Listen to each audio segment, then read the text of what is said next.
All right, welcome everybody. Thank you so much for joining us tonight. My name is Alexis Anderson. I'm the Senior Administrator of Scholarships here at the National Society of High School Scholars. I hope everybody is staying safe and staying warm wherever you may be. Um, Today we've got all things scholarships. I'm joined by four of our lovely scholarship winners, previous NSHSS winners. They've been through this process before. They understand what you're feeling, your questions, all of the things. So you'll have an opportunity to ask them questions directly, learn some more about NSHSS scholarships, and just kind of some general advice for how to navigate the world of college funding, because I know it can be really overwhelming for everybody involved. Alrighty, to kick things off, let's go over NSHSS and what we do.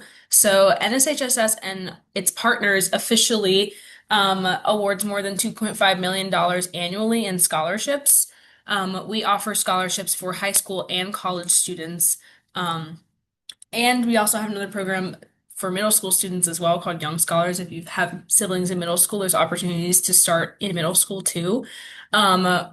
We have scholarships all across the board in all different arenas. So whatever your specialty may be, if you're an athlete, if you are into the arts, if you are a writer, if you are really into nonprofits. You have a lot of leadership experience. We have a partnership with DECA, with UC Berkeley. There's all kinds of opportunities out there. So pretty much whatever your niche might be, chances are pretty good that we have an opportunity for you or for your student. Just some quick facts about our scholarships. All of the NSHSS scholarship applications are going to look pretty much the same. They have the same skeleton requirements, so that's going to be a letter of recommendation, at least one. This has to come from somebody who knows you that is not related to you. So this could be a teacher, a counselor, a coach, a mentor. Maybe you have a part-time job and it's your employer. Somebody with some level of authority who can speak on behalf of your character, your academic journey, and your devotion to whatever it is that you do. Um, that is going to also come along with a 500 to 800 word essay. Those prompts are going to vary depending on what the scholarship is. There'll be, sometimes if it's an art scholarship, the essay requirement might be a little bit shorter because you'll have to submit a portfolio piece, but all of them have some writing component to them. We also ask for your academic resume. So that's going to be, extracurriculars, projects, anything that you're working on in school. If you have a part-time job, you can include that on your resume, just whatever you're doing in the community. And then your headshot and your transcript as well. Our eligibility varies program to program, but typically the two main requirements are your graduation year, your GPA.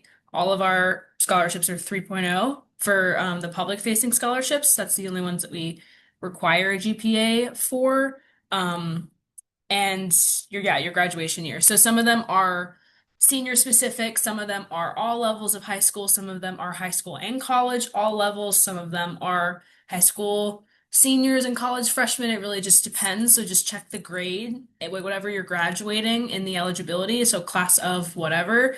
If you're confused, you can also always send us an email. We get back to you within a day or two typically. Um, we have two different umbrellas of scholarships. So we have NSHSS, which fund scholarships for our members. So a lot of our scholarships are specific to NSHSS members, meaning that the pool is a lot smaller. And you have to be a member to be eligible to apply for those. We also have public scholarships that are funded by our foundation, so our 501(c)(3) nonprofit.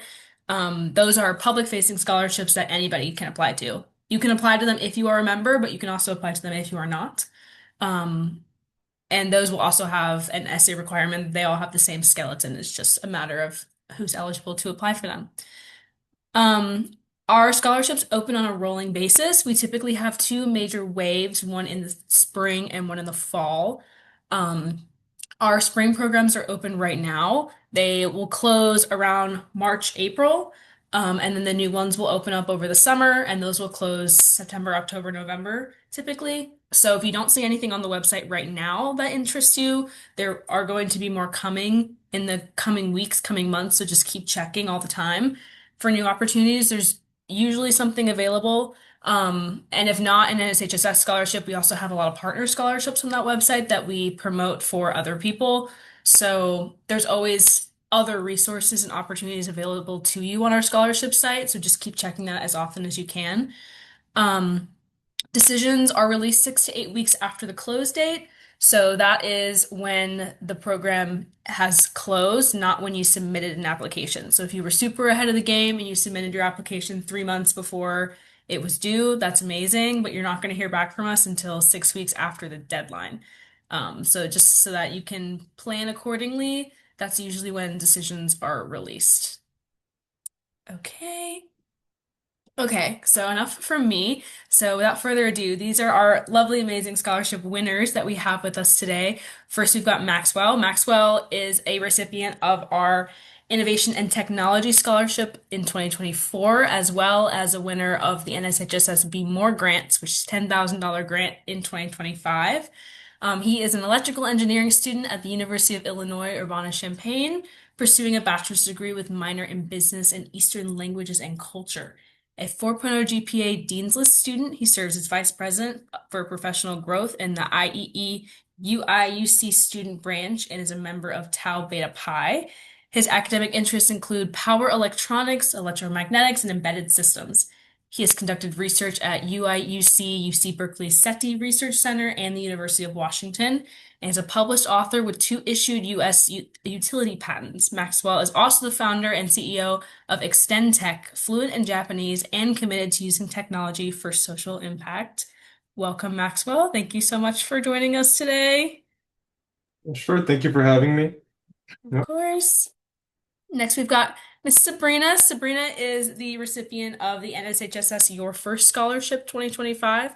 She is a youth leader focused on student advocacy, community health, and environmental action. She contributes to national initiatives through the Federation of Canadian Secondary Students and serves as the Markham Ward 6 Youth Council, supporting community events and youth engagement. At her school, she helps lead the Healthy Schools Initiative, organizing free breakfast programs and wellness events that have supported hundreds of students. She also co-founded Second Wave Canada, an environmental project that repurposes plastic waste into community resources for local spaces. Sabrina is driven by a commitment to youth empowerment, practical impact, and sustainable community development. Welcome, Sabrina. Thank you so much for joining us today. Thank you. I'm glad to be here. Next up, we have Jada. Jada is a recipient of the NSHSS Cybersecurity Scholarship 2025. She is a senior at Coconut Creek High School and a dual-enrolled student in Atlantic Technical College's Applied IT and Cybersecurity program. She holds a 4.7 GPA, 19 industry certifications, and the International Cambridge Diploma, and she's also an NSHSS ambassador. Jada is the youth consultant and marketing director for Dare to Care STEM Camp, leading hands-on STEM engagement for younger students, a TEDx Talk speaker, and a NASA Space Camp Hall of Fame scholarship recipient. She advocates nationally for youth in STEM while holding multiple leadership roles. Resilient and visionary, Jada empowers young people to become servant leaders and innovators through service and mentorship. Welcome, Jada. Thank you for joining us. Thank you for having me. Alrighty, and then last but not least, we've got Jordan. Jordan was a recipient of the NSHSS Ambassador Scholarship in 2023. Jordan is an emerging leader and a marketing student at Central Georgia Technical College. He serves as a young professional member of the Mentor Georgia Advisory Board and is an active leader in the CGTC's REACH program and Student Government Association Volunteer Committee.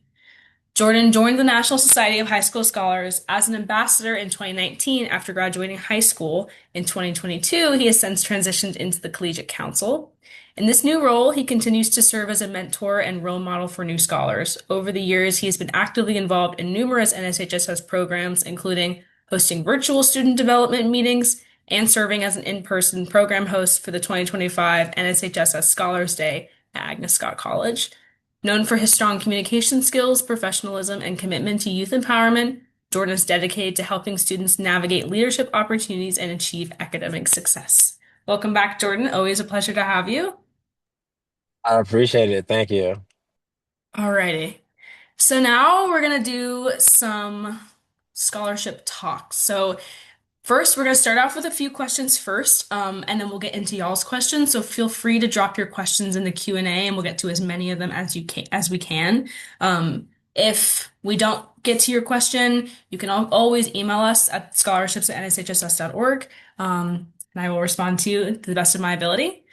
Okay, so without further ado, let's just start with an easy one, which is how do you make your application stand out?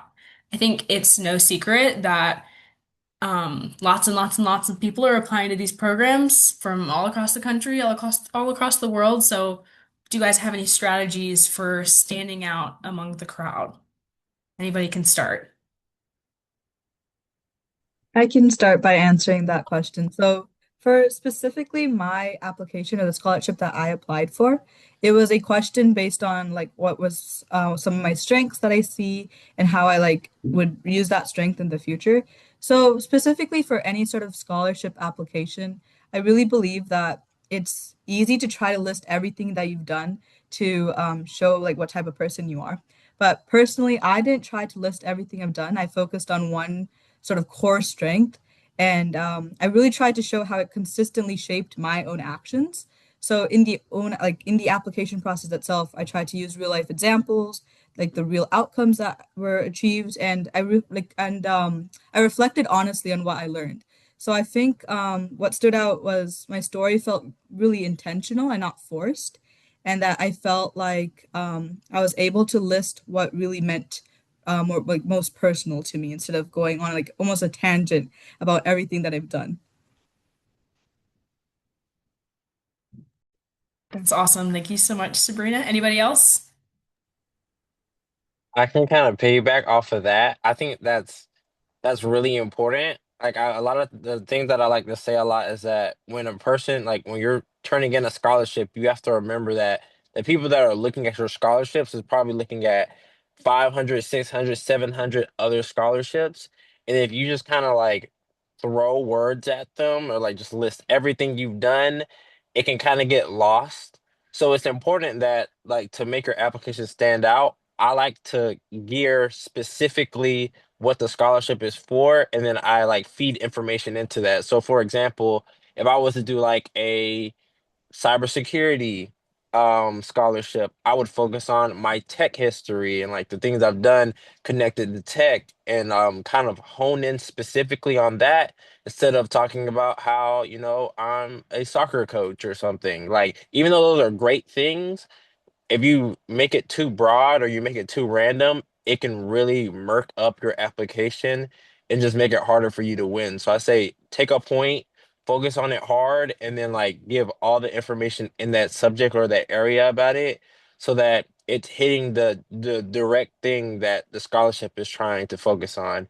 And I think it's gonna make your scholarship more interesting and then like more engaging. Yeah, that's awesome. Does anybody else want to jump in? Yeah, main thesis that we're all going to talk about is focusing on our strengths. So, for example, if you're advocating about STEM, you want to focus on either the science, technology, or engineering part, or even math. You search for keywords that you're going to be leveraging, whether it's mathematics, engineering, computers, art. Anything to narrow your search and anything that you know that your application is going to stand out towards others and basically just leverage your application towards the other applicants.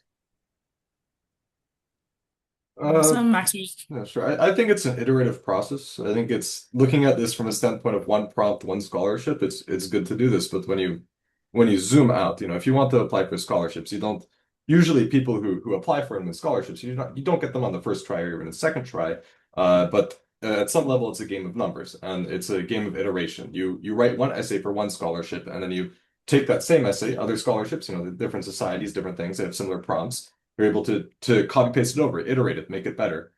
So my advice is, first 5, 10 scholarships are going to be a slog. You have to go through this. But once you have maybe 5 or 6 different stories that you've refined down to a good level, taken out, have great sentences in there that don't have superfluous words.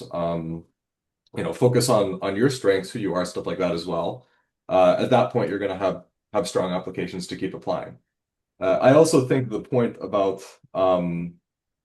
that there's these people are looking over 700 scholarships is not true a lot of the time. At NSHSS, yeah, it's definitely like that. NSHSS is a big program, but you should definitely look into your local awards. What does your school have, or your college have, or you just your department? There have been some scholarships that are not very well advertised, but they exist. There's these funds allocated to go somewhere, and I've won them practically by default because I was one of very few people to apply, or very few people to apply with essays that didn't have typos, for example.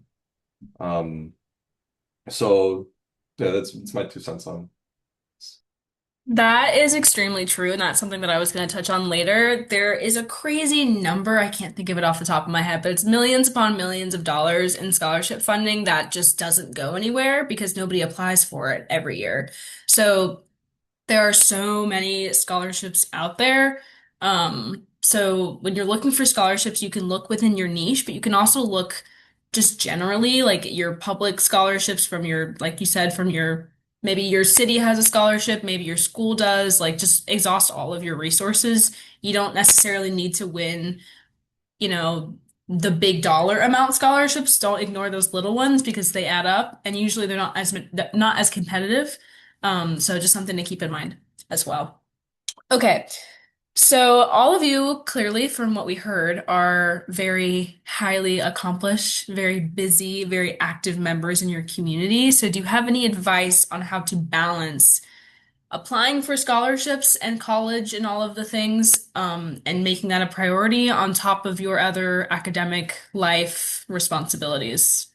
Anyone have any strategies for that? Yes, I would mainly say make sure that you're organized. Place out a calendar. I personally went on an app called Notion to make sure that all of my deadlines were approached way before the due date. Because when you're applying to scholarships, it doesn't look the best if you're applying last minute. It kind of looks as if you're just placing the application just to get the money. So you want to make sure that the applications that you're placing in are within a well-documented resource. In addition, to make yourself more organized, I'd say go to your resource counselors if you're in high school. Ask them for scholarship opportunities, ask them to stay on top of you, and make sure that you have a community around you that is willing to see you move forward and advocate for you as well. Yeah, and don't be afraid to ask questions also. I think that's also important. Anybody else strategies for staying organized? Also, to kind of like add on that, and kind of piggyback off of what Maxwell was saying earlier, I always say like like they say don't work smarter, not harder. And I feel like part of the process of making scholarship applications easier is making it simpler. Like he was saying, when you first start, you got to start with a brand new scholarship application. You got to create the whole essay, but a lot of scholarship prompts will kind of repeat or kind of overlap. So they always say don't like copy and paste an essay, but understand that you can take a lot of the information that you use in a past essay and use it in another. I remember I created a giant Word template, and every time I would upload an application or an essay, I would take my essay and I would keep it in the Word application.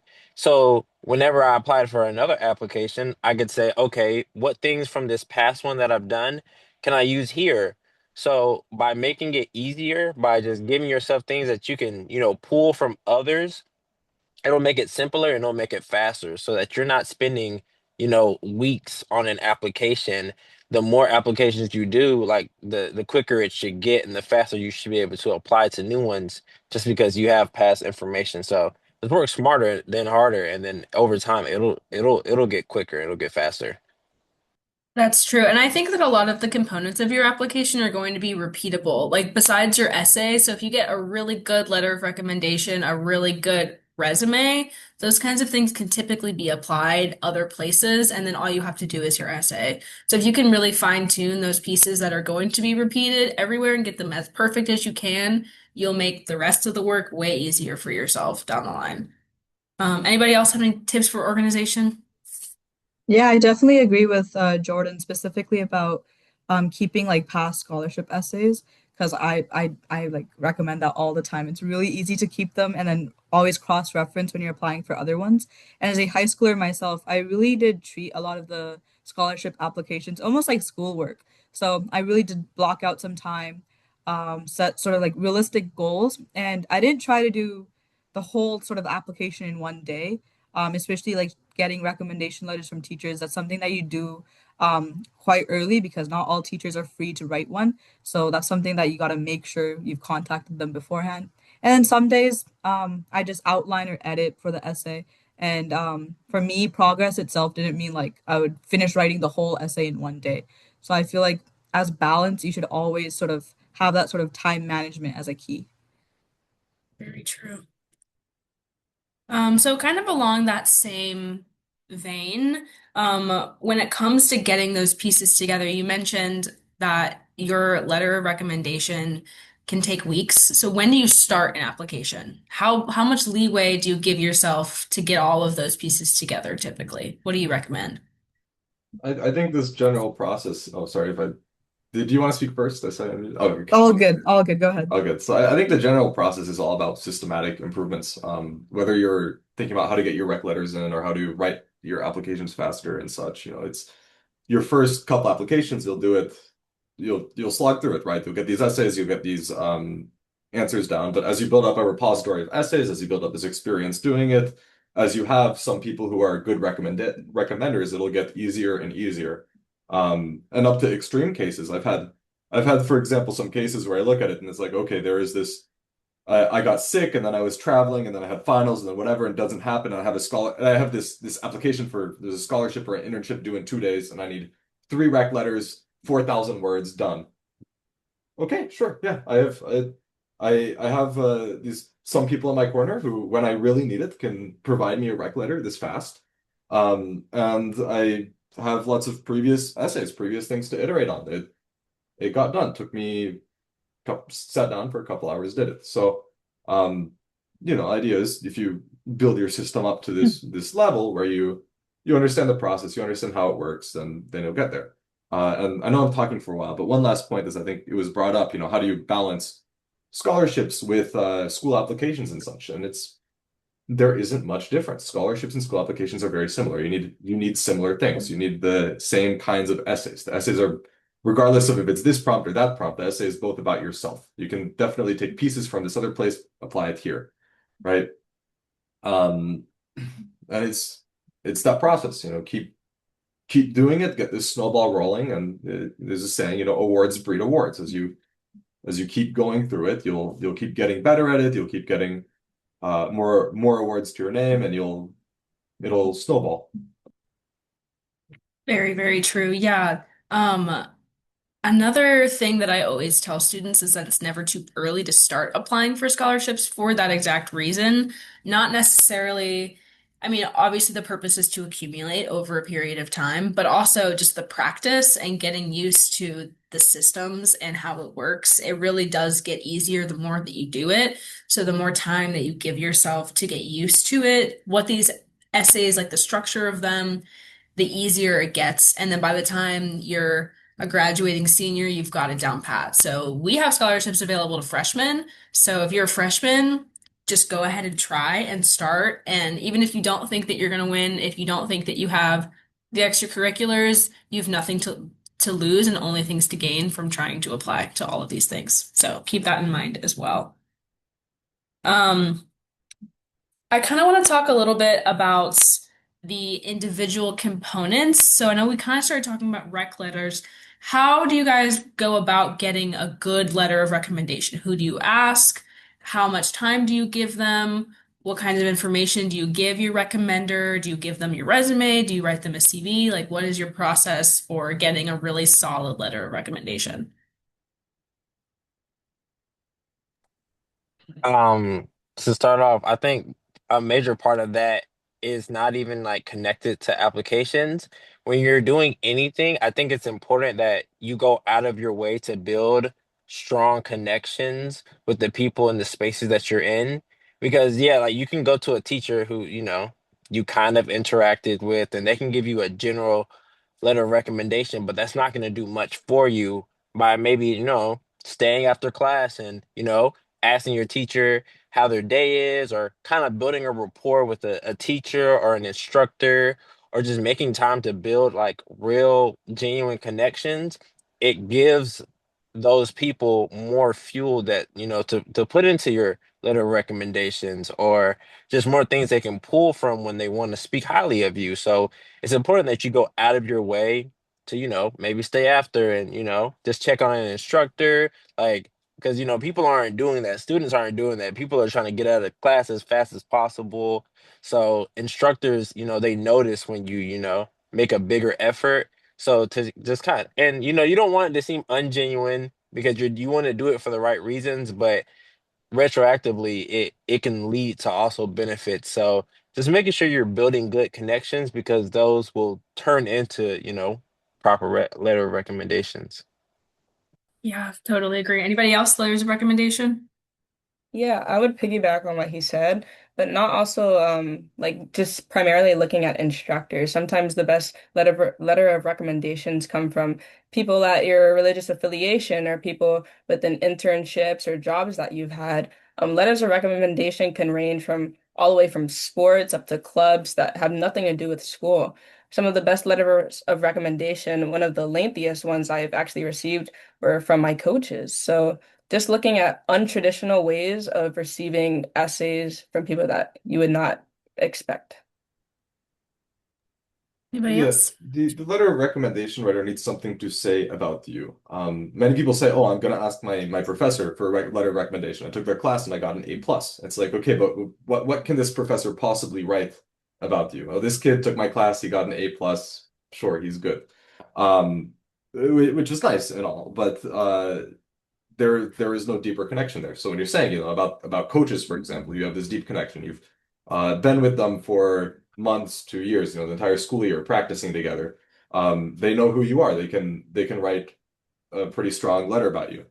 The other thing that's important to keep in mind, especially if you get into sort of academic world research, grad school applications, things like that, a lot of the time, who your letter is from is more important than what your letter says.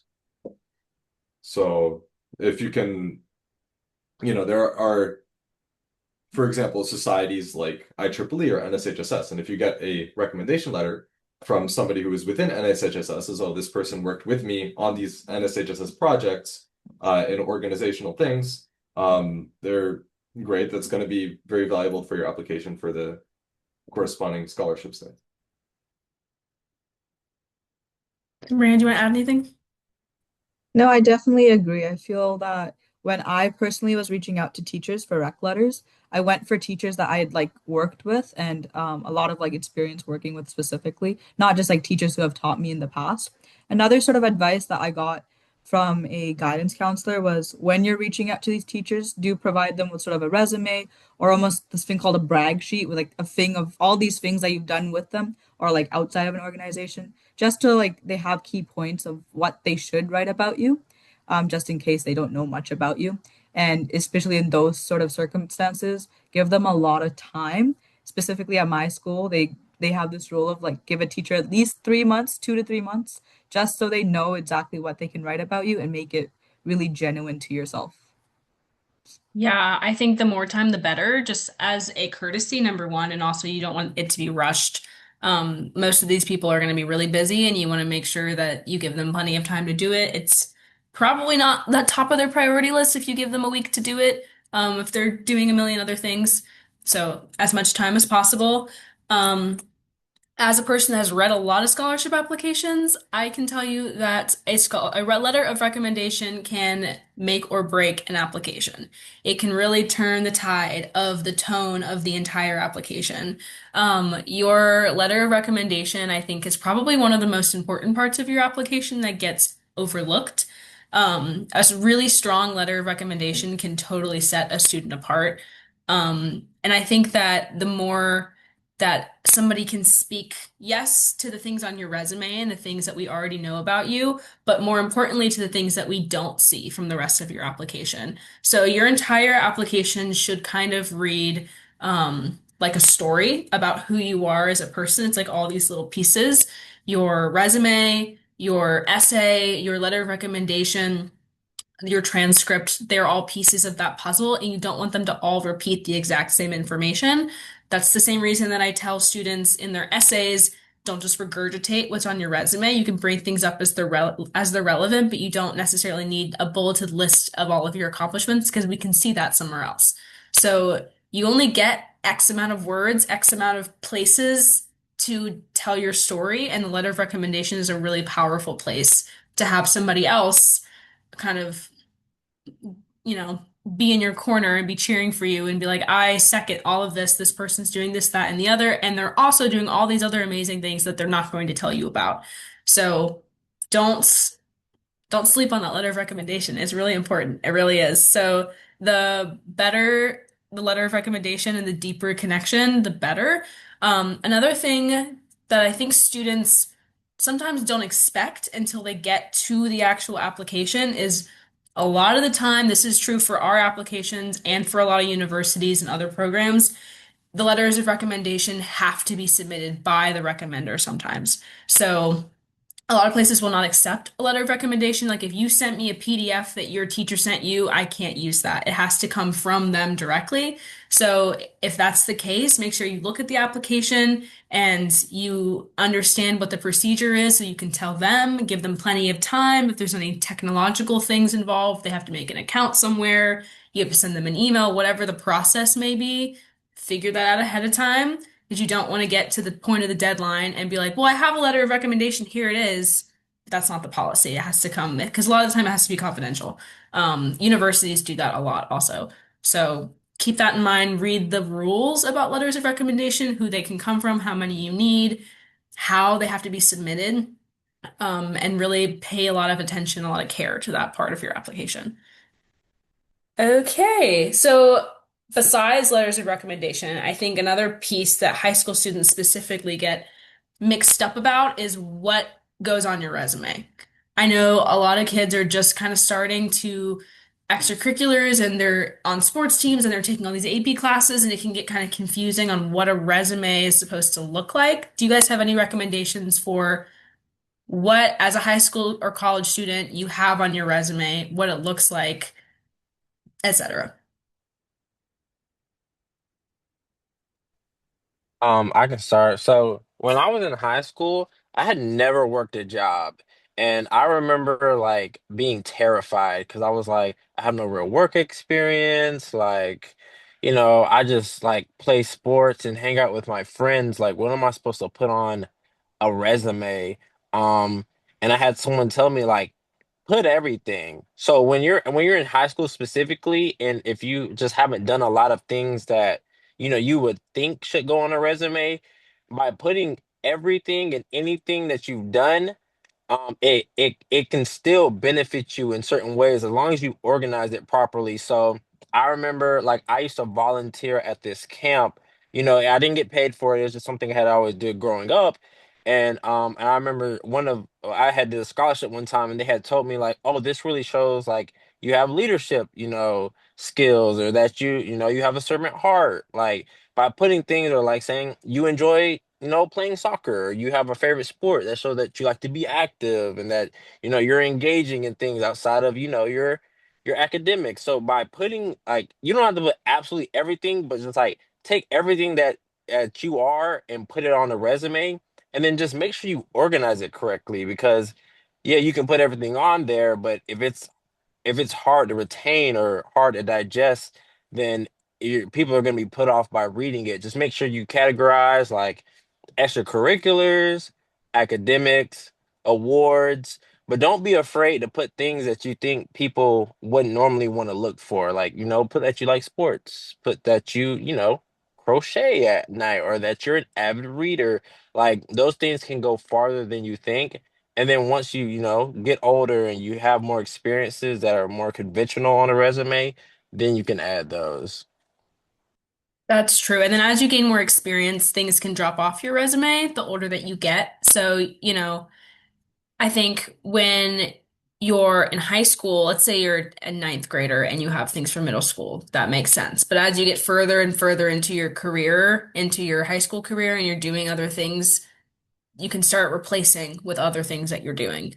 So that your resume doesn't end up being 15 pages long, which is also something that we'll talk about. Anybody else? Any resume tips? I think 15-page resumes are great personally. That's something that other people hate, but I've had this conversation many times with people at UIUC. They come to our IEEE events and such, and I'm the sort of professional relations kind of director. What do you do if you apply for internships and such? So I give very controversial advice that many people don't like a lot of the time about resumes. Um, one thing that people stick to as a hard rule is your resume needs to be one page. If you have all of these awards, if you have all of these things, applications, and their application does not specifically say that your resume has to be one page, call it a CV, submit it with an extra page, more pages. If you do this, I would put at the bottom of the page, continued on page 2, so that they actually look at the bottom. It's a little unconventional. But don't let the space stop you from putting your awards on there if you have them, right? Another thing I would say is minimize white space.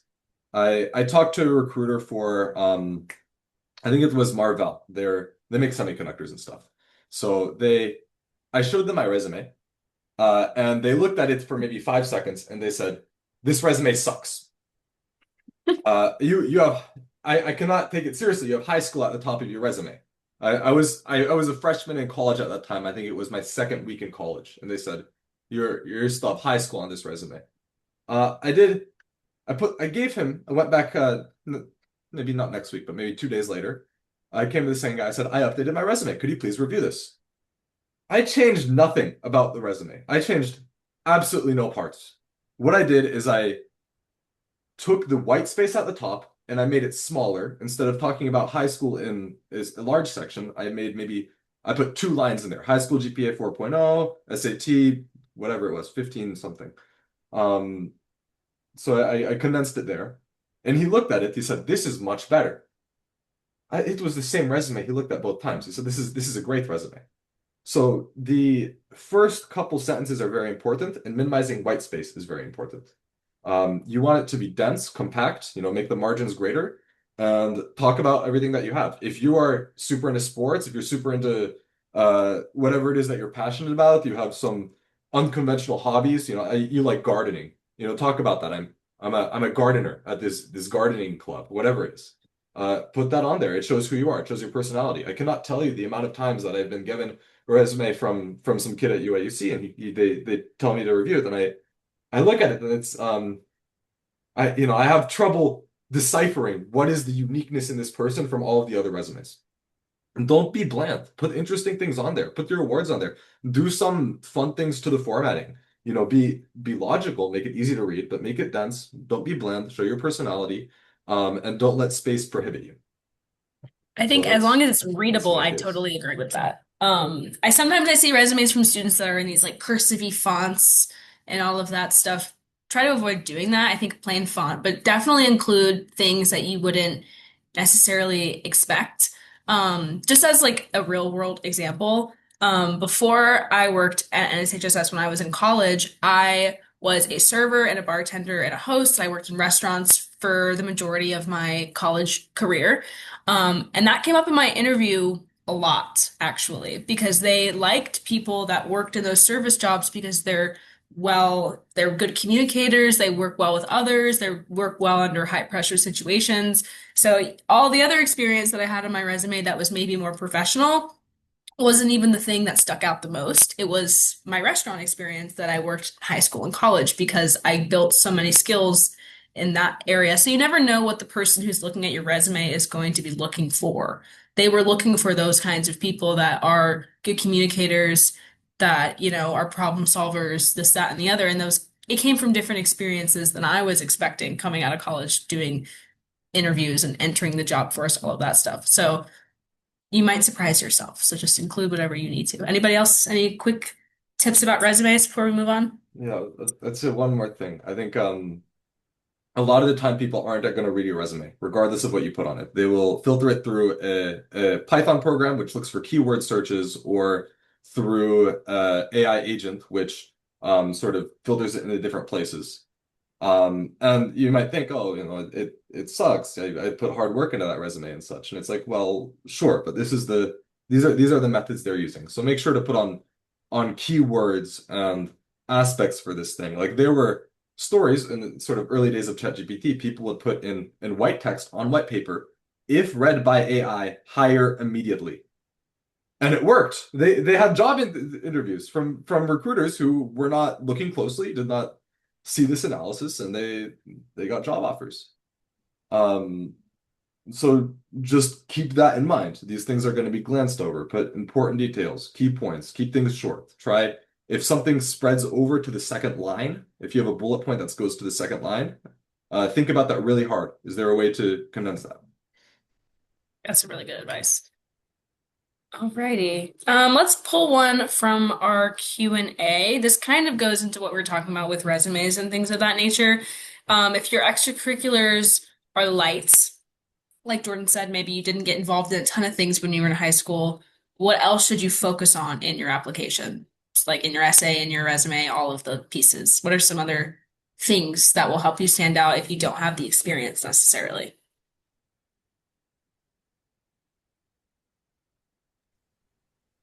I guess that's kind of where I go back to like say you put everything, um because even if you're not doing extracurriculars, like you're doing something with your time. Like you're not just like you're going to school, you're not just like laying in the bed as soon as you get out of school. Like you have to do something. So even if like you're not a band student or you don't do sports at school, like if you come home and you like to read, like there's always something you can put on. And I feel like I said, I was really scared when I was in high school because I didn't think like I had anything good to put on a resume.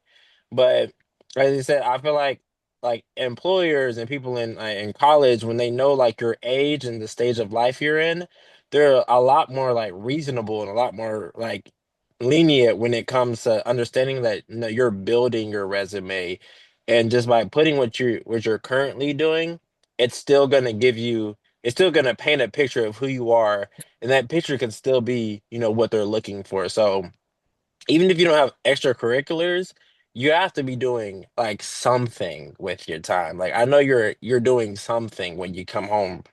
um, Avid TV watcher, I guess. Even as unconventional as that is, it's just important that you get something on your resume that they can either connect with or something that just kind of paints a picture of who you are. So just kind of fill it with what you have right now, and then just be adamant about creating experiences and doing things that you can specifically use to put on a resume. Or quickly, like you can actually do things with your resume in mind. Like I remember when I was a kid, my mom would be like, "Hey, you're gonna do this, and you might not necessarily like it, but we're gonna put it on your resume." My mom used to just sign me up for stuff that like I didn't even want to go to, but she's like, "This is gonna look great in your resume."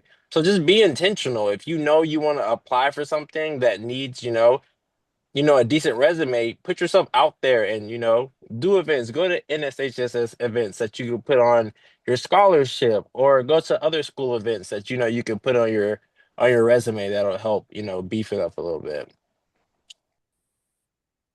Piggybacking on what he said, talking about extracurriculars, there's also something called passion products that you can work on, including maybe if you have a social media following and you have a certain amount of followers, you can place that on your resume, building a social media marketing agency, or even if you play video games like Roblox, Minecraft, you created a realm, you've created a game. If you like to code, you like to play chess, a certain amount of elo that you possess. So there's plenty of types of caterings that you can cater towards yourself to make your application stand out.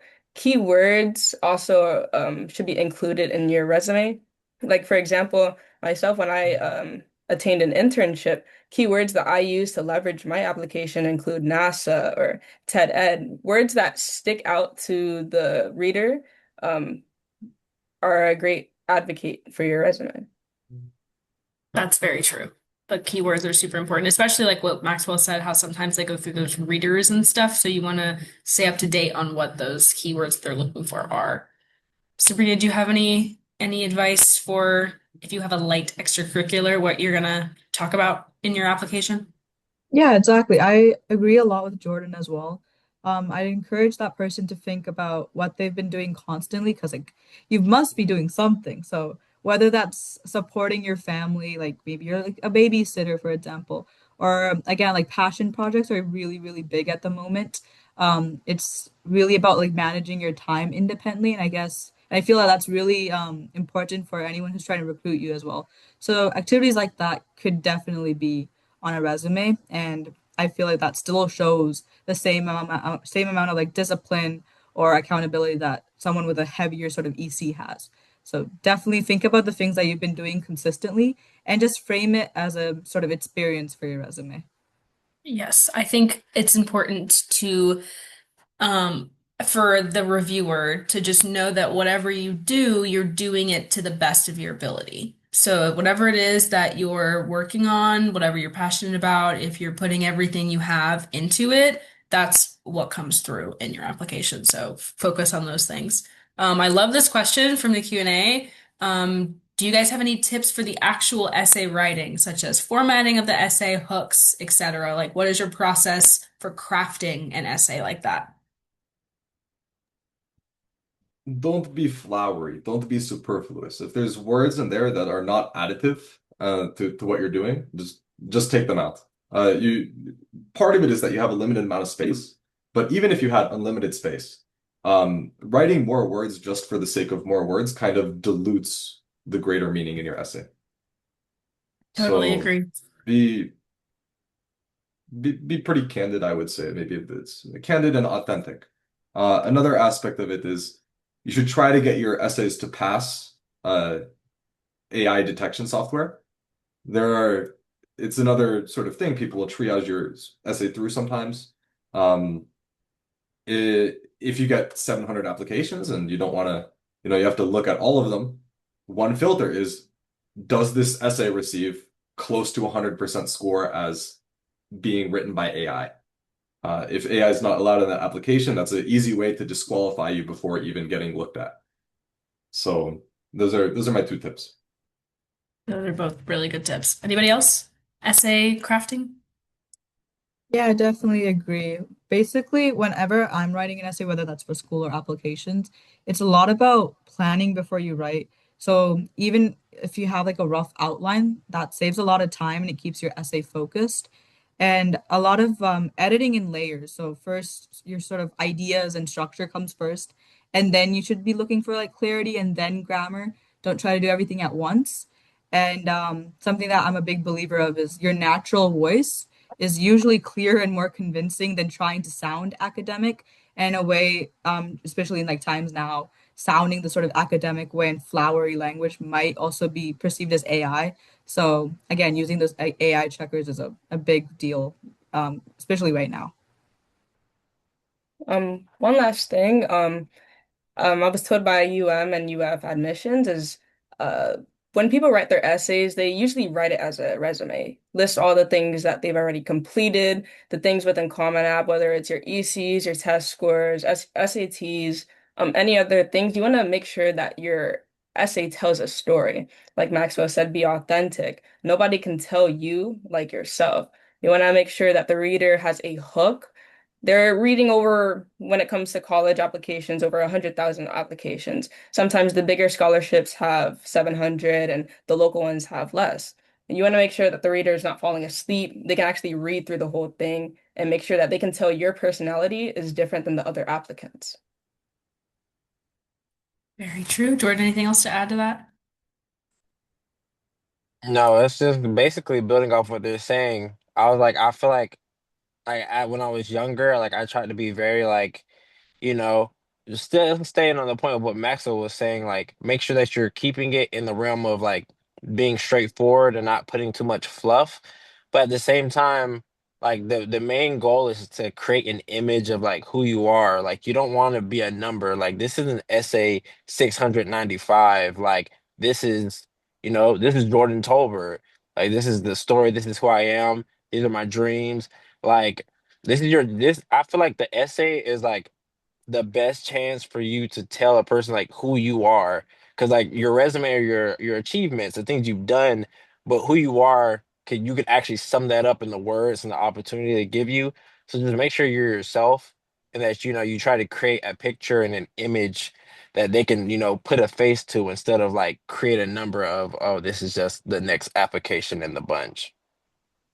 Yeah, there's two things that I always tell students about essays. Number one, which is arguably the most important one, is follow the directions.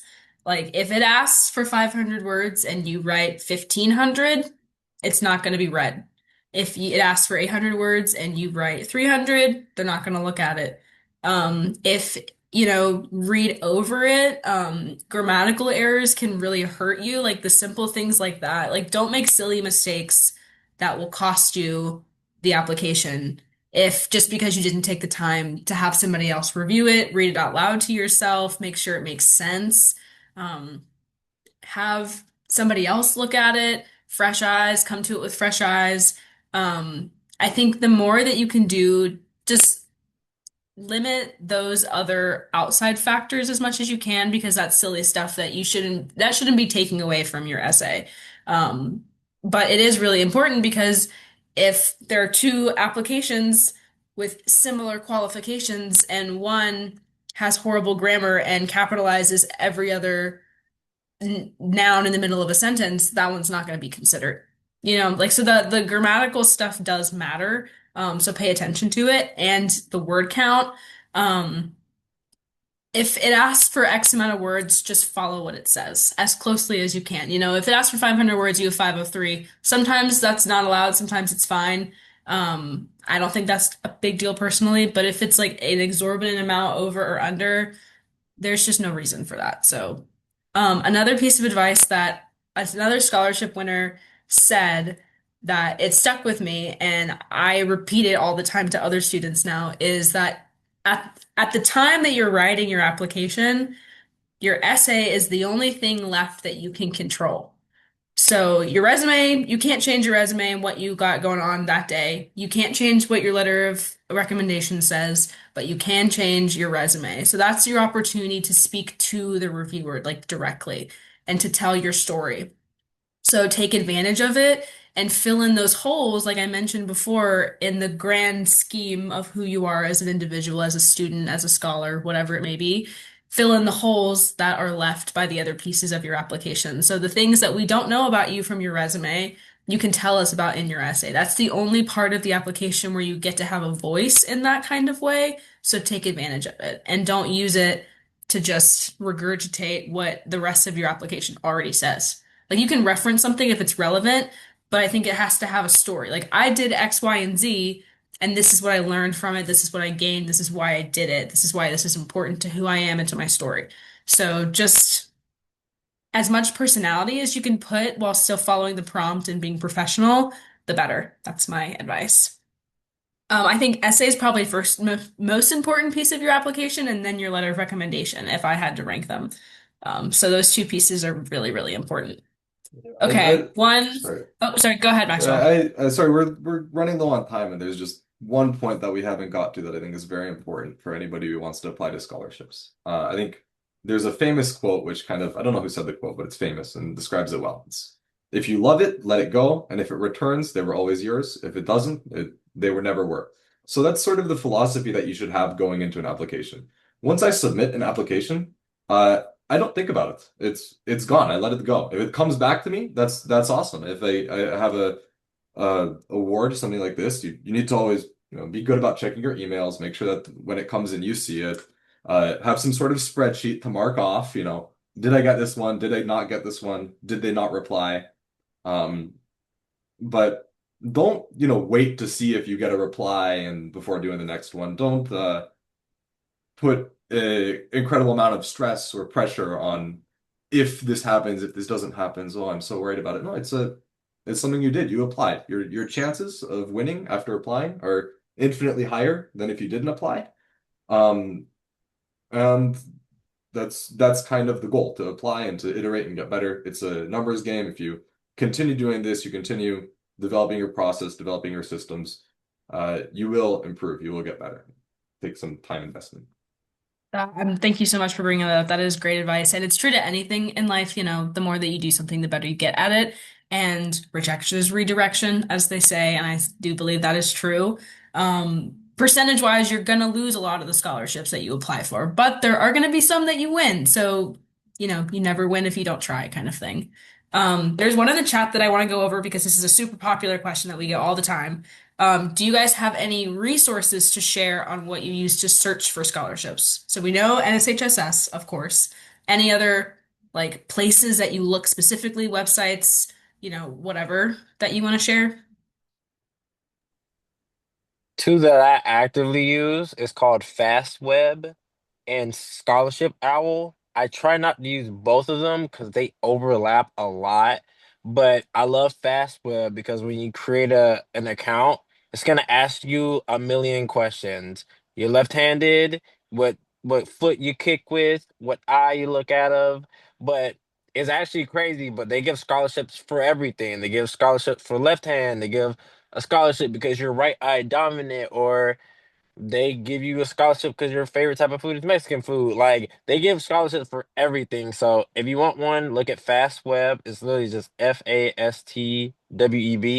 and they'll ask you a million questions. And then once you fill it out, they feed you a bunch of scholarships across the web that you just qualify for. Um, and that's currently the one that I use.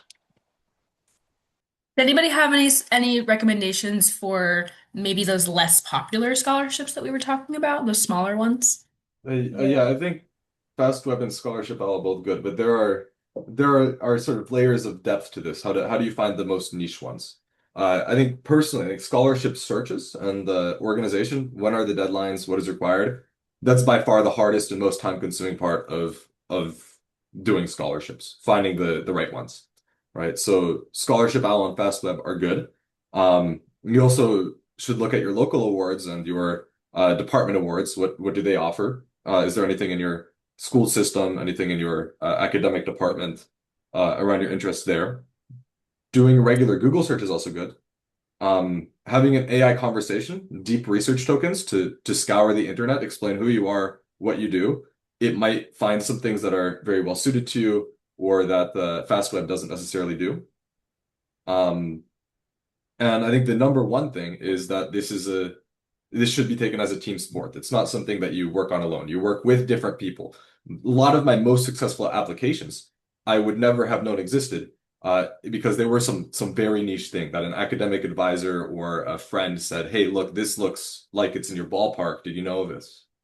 And sometimes the answer is, "Yep, I'm applying already," and sometimes the answer is, "No, I had no clue. I need to apply." So, work with other people on this as well. Yes, I'm typing some of these in the chat so that you guys can reference them. But talk to your counselors at your school. Um, there's a lot of the time, especially if you live in like a suburb of like a more metropolitan area. Like I know in Atlanta, for example, there's so many organizations in Atlanta that offer scholarship to kids in Atlanta, especially if you're staying in state.